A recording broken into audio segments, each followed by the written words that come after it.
Hello guys, this is Mang Pedro and welcome to Mang Pedro Tutorials.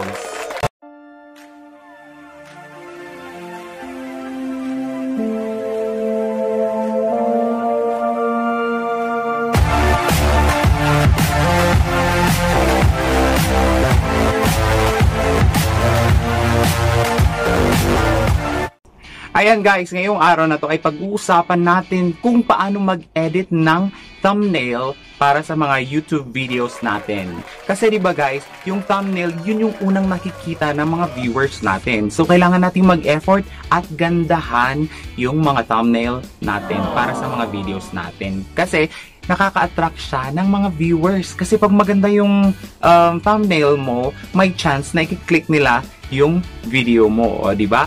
At syempre, ang kailangan nating application para mag-edit ay ang PicsArt. Ayan. Ito yung ginagamit ko mag-edit ng thumbnail para sa mga videos ko. At syempre, ito na yung first step. Ayan guys. So, unang-una, kailangan nating i-open itong PicsArt application. Ayan. Pag na-open nyo na, i-click nyo yung plus button dito sa baba. Ayan. At syempre, pipili tayo ng photo na i-edit natin at gagamitin nating thumbnail para sa video. Kaya ito yung napili ko. So, unang-una, kailangan ko munang ilagay yung logo ng PicsArt. Ayan. O no. So, i-click natin yung add photo. At na-download ko na kanina yung logo ng PicsArt. Kaya add. Ayan. Palitin natin at ilagay natin dito sa bandang kamay.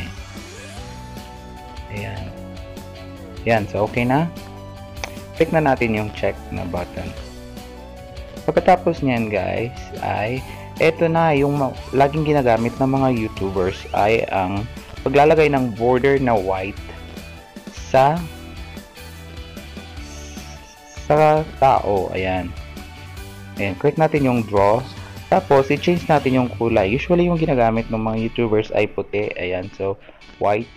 Click na yung check button. At ito, click natin ito. At adjust mo yung size kung gano'ng kalaki yung border na gagamitin mo. And opacity, 100% ko na yan. Ayun guys. Okay. So, ready na tayong lagyan ng border yung katawan. Ayan. So, kailangan nating i-zoom at dahan-dahan. Ayan. Pwede ba niyang i-zoom para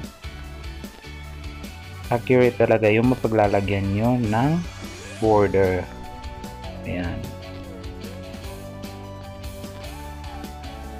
Okay lang na magkamali guys kasi meron siyang eraser. Ayan. Eraser, isiset natin yan. Opacity, ayan. Set. At pwede nating i-erase. Ayan. Ayan. Saka, let's continue doing it.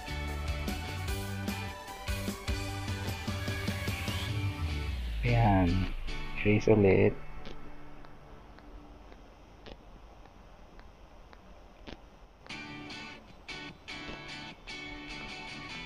Ayun.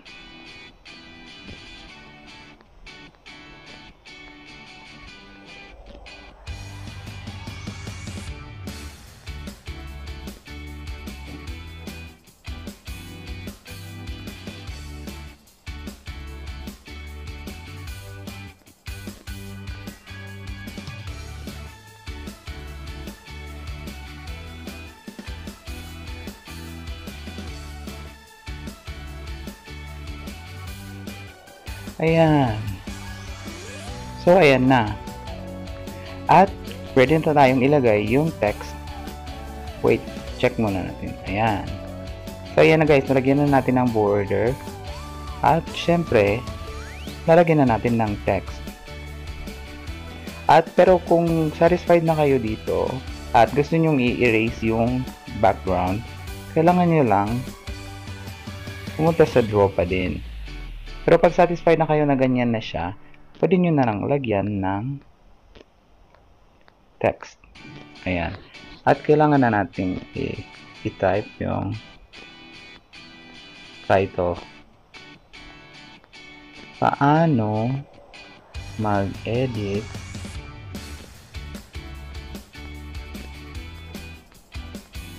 ng, yan muna, change natin yung font. Paano mag-edit ng,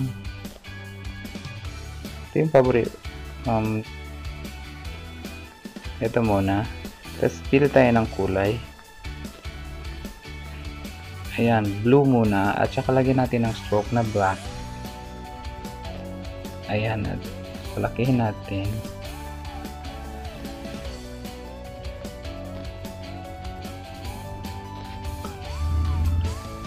Paano mag-edit ng, ayan, okay na yan, ng thumbnail. Tapos lagyan natin na ng word na thumbnail.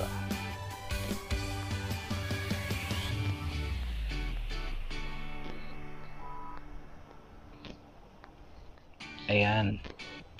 At select tayo ng font. Ito yung paborito kong font, Sigmar 1. Ayan. Pwede natin siyang palakihin. Ayan. Ng thumbnail. Lagyan natin ng kulay. Red. Ayan, red. At stroke na white. Let's see, white. Paano mag-edit ng thumbnail? Ayan, check natin. Yan.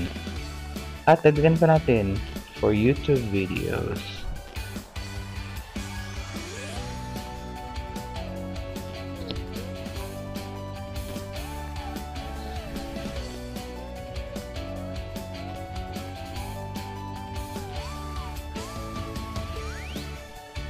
Ayan.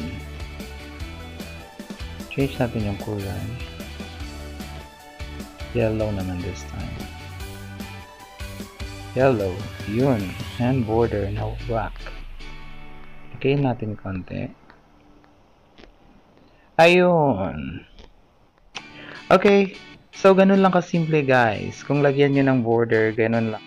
So, there you have it guys. O, diba? Napakasimple lang guys. Kailangan talaga nating mag-effort para mapaganda yung channel natin. Kasi yung mga viewers, nag-i-effort din sila to view our videos. Kaya sa mga susunod pang mga videos, I hope na suportahan nyo pa rin at manood pa rin kayo sa mga tutorial videos ko at mga travel vlogs. Okay? So don't forget to subscribe and hit the notification bell para sa mga susunod ko pang mga videos. Maraming salamat po and God bless. Bye!